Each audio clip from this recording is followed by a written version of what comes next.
Isang makulay at masayang okasyon ang isinagawa ng Sapian Municipal Police Station sa pamumuno ng kanilang officer in charge na si Police Captain Christine Servo, katuwang ang Sapian LGU, Municipal Social Welfare and Development Office at Liga ng mga Barangay para sa komunidad sa pamamagitan ng pagsasagawa ng Zumba Dance Contest, Pamper Day at Gandang Nanay 2025 na ginanap sa CTV Hall, Barangay Poblasyon Sapian, Capiz, nito lamang ika-22 ng Marso taong kasalukuyan. Ang aktibidad ay dinaluhan ni Attorney Jose Villanueva, Municipal Mayor ng Sapian, Honorable Ignacia Santasera, ABC President, Honorable Annalisa Baguio, SB Member at Chairman ng Committee on Women and Children, Attorney Sheila Alteliero ng PDRRMO, Ms. Cherry Joy Pedrosa ng MSWDO, at iba pang personalidad na sumuporta sa nasabing okasyon. Ang Zumba Dance Contest ay aktibong nilahukan ng mga pangkat mula sa iba't ibang barangay ng Sapian, gaya ng Sapian Zumba Ladies at Sapian Red Sand Zumba Ladies,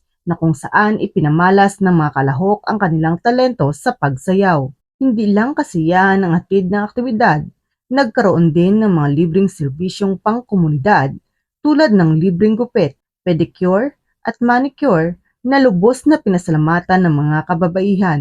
Samantala, sa Gandang Nanay 2025, ang mga kandidata ay nagpakitang gilas ng kanilang mga talento at kaalaman na kung saan ang buong komunidad ay masaya at sabay-sabay na nagbigay ng suporta. Ang nasabing aktibidad ay nagsilbing paraan para sa pagpapakita ng mga talento, pagpapalakas ng samahan sa pagitan ng komunidad at kapulisan, at pagpapahalaga sa kontribusyon ng mga kababaihan sa lipunan. Kasabay nito, ang pagpapakita ng kahalagahan ng pagtutulungan ng kapulisan, lokal na pamahalaan at iba pang organisasyon upang mapanatili ang pagkakaisa, kaayusan at kapayapaan. Patuloy na magsusumikap ang Sapian PNP upang magdaos ng mga proyektong magpapatibay sa relasyon ng mamamayan at mga kapulisan tungo sa maayos at mas mapayapang komunidad para sa lahat.